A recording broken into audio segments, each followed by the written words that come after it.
ओम शांति। बाबा good morning.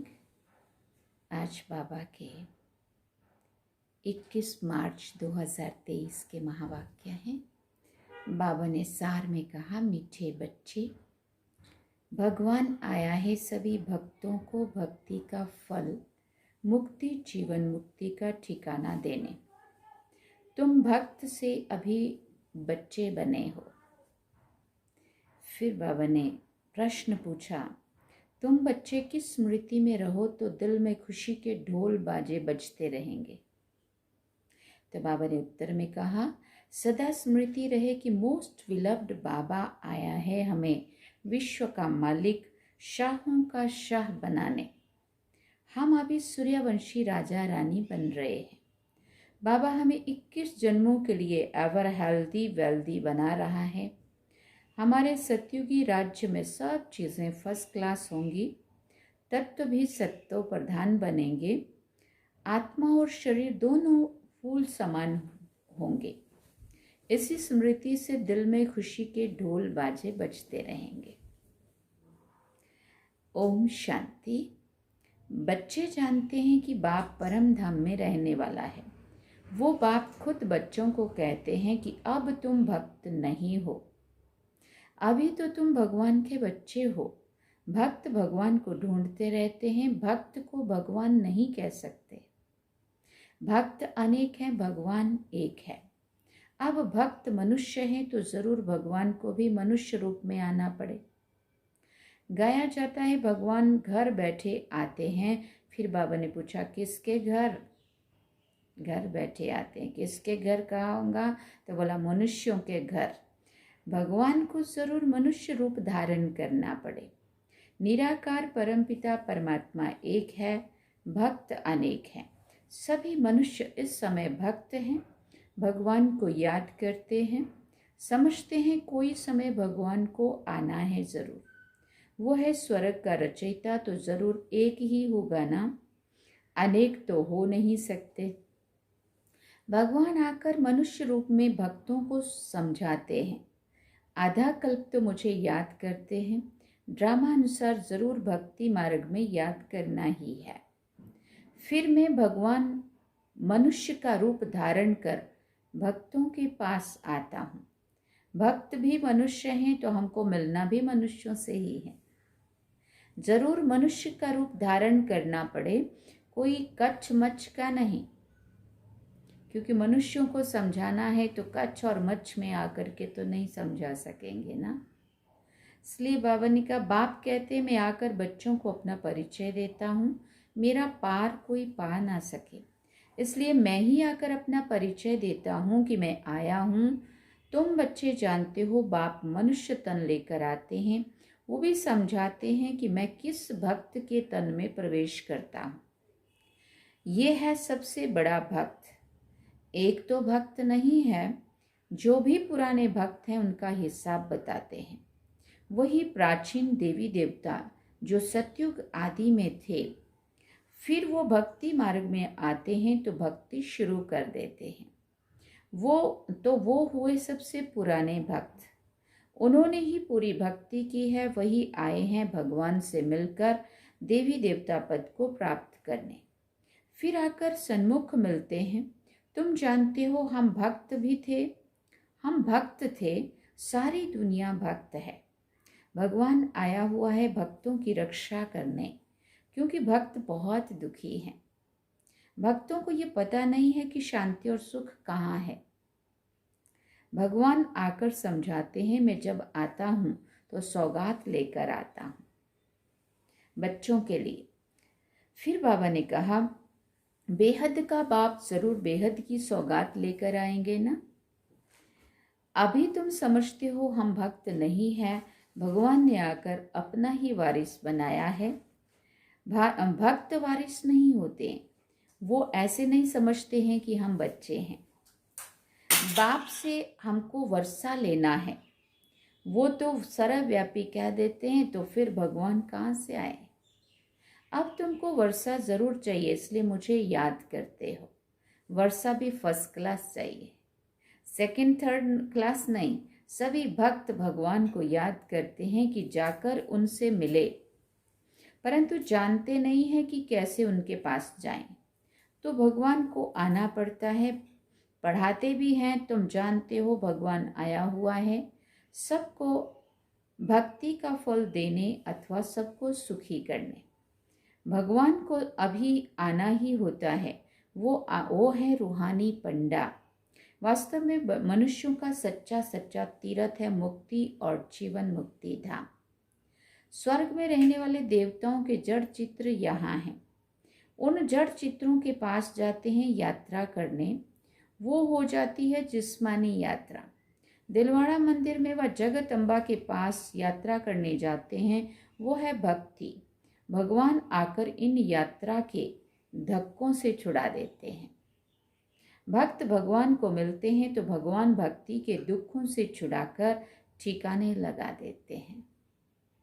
बाप कहते हैं जो भी सब धर्म वाले हैं सब मनुष्य मात्र को अभी ठिकाने लगाने आया हूँ।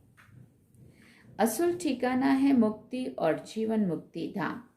तो जो मुक्ति की इच्छा रखते, मोक्ष प्राप्ति करना चाहते, उनको बाबा परम धाम में पहुंचा देंगे, और जो जीवन मुक्ति चाहते हैं उनको सतयुग की राह दिखा रहे हैं। वो अपना पुरुषार्थ सतयुग के लिए, जीवन मुक्ति धाम के लिए कर रहे हैं। सभी को अपने धाम व स्वर्ग में ले जाते हैं।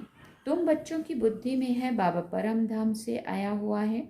आत्मा ही चाहती है कि हम भगवान के पास जाएं। याद कौन करते हैं? आत्मा करती है इन ऑर्गन्स के द्वारा। बाप कहते हैं अब तुमको देही अभिमानी बनना है।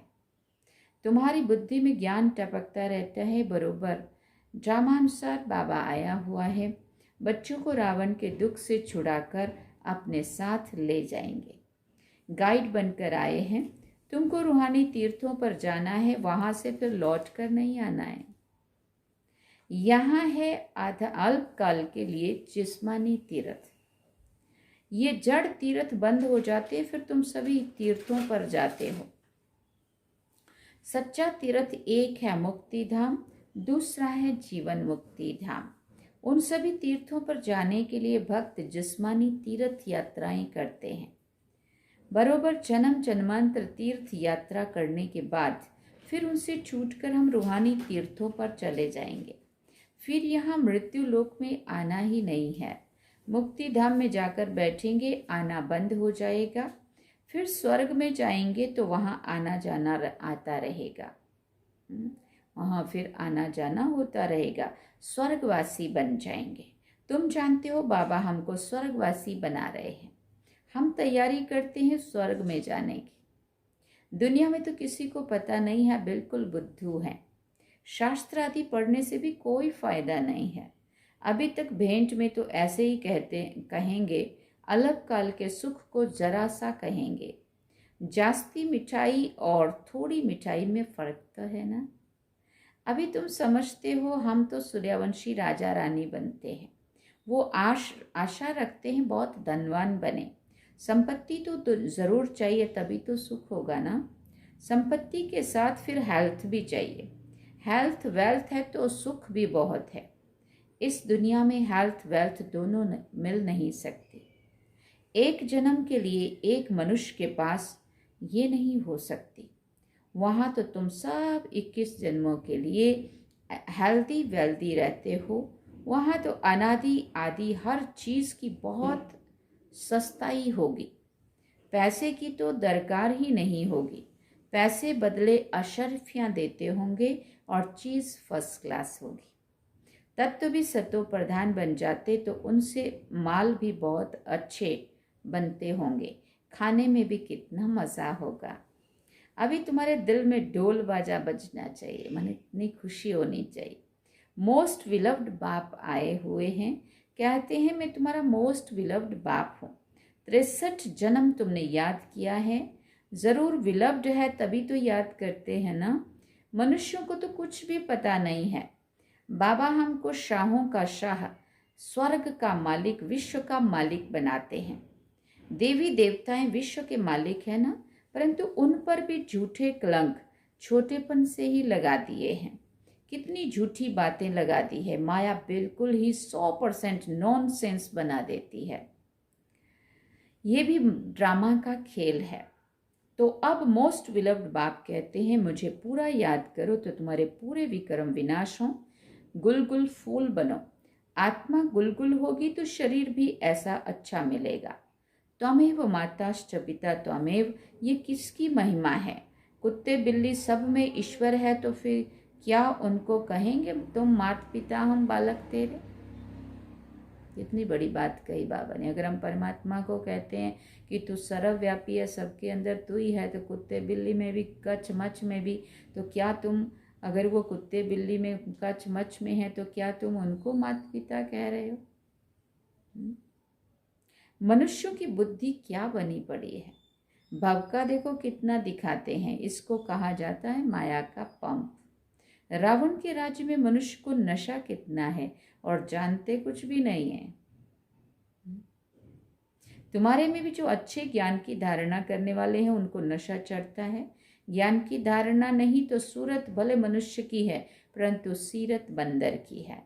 तुम बच्चे अब समझते हो, हम श्रीमत पर चलकर भारत के मनुष्य मात्र को श्रेष्ठ दैवी गुणधारी बनाते हैं, अर्थात हम भारत को श्रेष्ठ दैवी राजस्थान बनाते हैं।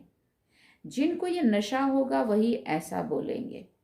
कहाँ भी भाषण करो तो बोलो हम श्री अर्थात श्रेष्ठ मत पर चल रहे हैं। भगवान है ज्ञान का सागर, आनंद का सागर, हम उनकी मत पर चल रहे हैं। यादव और कौरव दोनों हैं रावण की मत पर, और हम पांडव हैं भगवान की श्रीमत पर। जीत भी हमारी है। श्री कृष्ण कोई स्वर्ग स्थापन नहीं करते हैं, भगवान बाप ही स्थापन करते हैं। हम भारत को श्रेष्ठ बनाते हैं, और कोई भी ऐसा नहीं कह सकेगा कि हम ईश्वरीय मत पर हैं। हाँ, कहेंगे ईश्वर की प्रेरणा से करते हैं। बाप तो कहते मैं स्तन में आकर मत देता हूँ, इसमें प्रेरणा की तो बात ही नहीं है। तो पहले निराकार की महिमा करनी चाहिए। मनुष्य सृष्टि का बीज रूप है, ज्ञान का सागर, सुख का सागर है। उनकी मत पर हम चलते हैं। वो हमारा बाप है, परम धाम में रहने वाला है, स्वर्ग का रचयिता है। फिर बाबा ने कहा जो जानता होगा वही महिमा करेगा। जो उनके बारे में जानता होगा ये महिमा सारी वही करेगा ना। सारे सृष्टि को पावन बनाने वाला तो एक ही होना चाहिए, अनेक थोड़ी होने चाहिए। तो सिवाय हमारे बाकी सब है रावण मत पर। हम श्रीमत पर भारत को फिर से दैवी राजस्थान बना रहे हैं। ये अनेक धर्म सभी विनाश होने हैं। हम जो बीके हैं, हम सभी ने ये प्रैक्टिकल अनुभव किया हुआ है। हम प्रजापिता ब्रह्मा के बच्चे हैं, तो तुम भी हो तो तुम भी परंतु हम प्रैक्टिकल में अब हैं। फिर भक्ति मार्ग में गाया जाएगा, परमपिता परमात्मा ने ब्रह्मा द्वारा मनुष्य सृष्टि रची। वो समझते हैं शायद फट से देवता बन गए, परंतु नहीं, ब्रह्मा द्वारा पहले ब्राह्मण रचे, फिर वर्णों में ले आना चाहिए। कहानियाँ सुनाने व ड्रामा आदि से कोई फायदा नहीं है। एकदम बाप की शिक्षा बतानी चाहिए। बाप हमको क्या कहते हैं, हे मीठे बच्चे, हे आत्माएं, सारी सभा में कहना चाहिए हम श्रीमत पर चल रहे हैं देवता बनने के लिए। वो हमको राजयोग सिखाते हैं। गीता का भगवान भी वो निराकार है, साकार में आते हैं। प्रजापिता ब्रह्मा के मुख से ये ब्राह्मण ब्राह्मणियाँ निकलते हैं। हम बीके हैं, परमपिता परमात्मा ने हमको ब्रह्मा मुख से रचा है। हम शिव बाबा के पोत्रे हैं, बीके का परिचय देना चाहिए। तुम भी सब आत्माएं शिव बाबा के पोत्रे, प्रजापिता ब्रह्मा के बच्चे हो। अभी फिर से ये नई रचना हो रही है। ऐसे समझाना चाहिए जो समझें बरोबर हम सभी शिव के पोत्रे, ब्रह्मा के बच्चे हैं। हम उनके बने हैं, इसलिए उनका हमारा नाम है ब्रह्मा कुमार कुमारियाँ। कल्प पहले वाले ये ब्राह्मण से देवता, फिर क्षत्रिय, वैश्य, शूद्र बने थे, अब फिर ब्राह्मण बने हैं। ऐसे ऐसे अच्छी रीति चक्र का राज बुद्धि में बिठाना चाहिए। पहले तो बाप का पूरे परिचय देना चाहिए। बाप ने हमको सुनाया है, हम फिर से तुमको सुनाते हैं। ये ड्रामा का चक्र कैसे फिरता है, चक्रवर्ती राजा कैसे बनना होता है, ये नॉलेज है। इसमें कोई हथियार पवार नहीं है। वर्ल्ड की हिस्ट्री ज्योग्राफी तो ज़रूर मनुष्य ही जानते होंगे ना।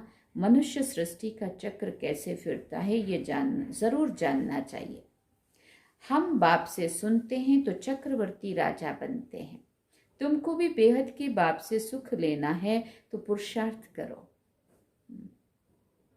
बेहद का बाप है ही स्वर्ग का रचयिता, उनसे बेहद सुख मिलता है, तो क्यों नहीं बेहद के बाप को याद करना चाहिए। लौकिक बाप के वर्षे से तो राजी नहीं होते, हम बेहद के बाप से 21 जन्म सुख का वर्षा पाते हैं। बाकी तो सब है भक्ति मार्ग की सामग्री। तुम कहते हो शास्त्र आदि अनादि हैं, परंतु यह सब होते हुए भी अब तो कलयुग आकर हुआ है। दुनिया पतित बनती जाती है, फायदा तो कुछ भी नहीं हुआ है। अभी बाप खुद आए हैं, हम उनके पौत्रे, ब्रह्मा के बच्चे ब्राह्मण हैं।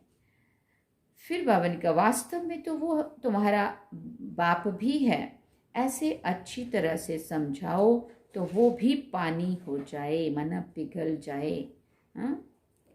अच्छा, मीठे मीठे सिकिल दे बच्चों प्रति माता पिता बाप दादा का याद प्यार और गुड मॉर्निंग। रूहानी बाप की रूहानी बच्चों को नमस्ते। हम रूहानी बच्चों की रूहानी माता पिता बाप दादा को दिलवा जान सीखवा प्रेम से याद प्यार गुड मॉर्निंग नमस्ते। थैंक यू बाबा, शुक्रिया बाबा। अब धारणा के लिए मुख्य सार है। पहला पॉइंट, रूहानी यात्रा पर तत्पर रहकर याद से आत्मा और शरीर दोनों को गुलगुल बनाना है, विक्रम विनाश करने हैं। दूसरा पॉइंट, हम डायरेक्ट ईश्वर की मत पर भारत को श्रेष्ठ मानव मात्र को दैवी गुणधारी बनाने की सेवा करने के निमित्त हैं, इसी स्मृति में रहना है। वरदान में बाबा ने कहा सूर्यमुखी पुष्प के समान ज्ञान सूर्य के प्रकाश से चमकने वाले सदा सन्मुख और समीप भव। जैसे सूर्यमुखी पुष्प सदा सूर्य की प्रकाश से घिरा हुआ रहता है, उसका मुख सूर्य की तरफ होता है, पंखुड़ियां सूर्य की किरणों के समान सर्किल में होती हैं। ऐसे जो बच्चे सदा ज्ञान सूर्य के समीप और सन्मुख रहते हैं, कभी दूर नहीं होते हैं। ऐसे जो बच्चे सदा ज्ञान सूर्य के समीप और सन्मुख रहते हैं, कभी दूर नहीं रहते, वो सूर्यमुखी पुष्प के समान ज्ञान सूर्य के प्रकाश से स्वयं भी चमकते और दूसरों को भी चमकाते हैं। स्लोगन में बाबा ने कहा सदा हिम्मतवान बनो और सबको हिम्मत दिलाओ तो परमात्म मदद मिलती रहेगी। सदा हिम्मतवान बनो और सबको हिम्मत दिलाओ तो परमात्म मदद सदा मिलती रहेगी। अच्छा, ओम शांति। ये थे बाबा के आज के महावाक्य। बाबा ने सार में कहा मीठे बच्चे, भगवान आया है सभी भक्तों को भक्ति का फल, मुक्ति और जीवन मुक्ति का ठिकाना देने। तुम भक्त से अभी वारिस माना बच्चे बने हो। तो ये थे आज के बाबा के महावाक्य जो हम सभी ने सुने। और आज हम दिल्ली में हैं और दिल्ली सत्कार भवन में, अशोक विहार सत्कार भवन जो रेलवे स्टेशन के एकदम नज़दीक होता है, और वहाँ पे बाबा का घर है, तो वहाँ पे आज हम रुके हैं। कल ग्रेटर नोएडा में थे, वहाँ प्रोग्राम था, फिर कल दिल्ली में भी एक प्रोग्राम था। ये आज भी 2 प्रोग्राम है हमारे, और उसके बाद फिर देखते हैं आगे का प्रोग्राम। से आप सभी को ओम शांति। चलिए बाबा की याद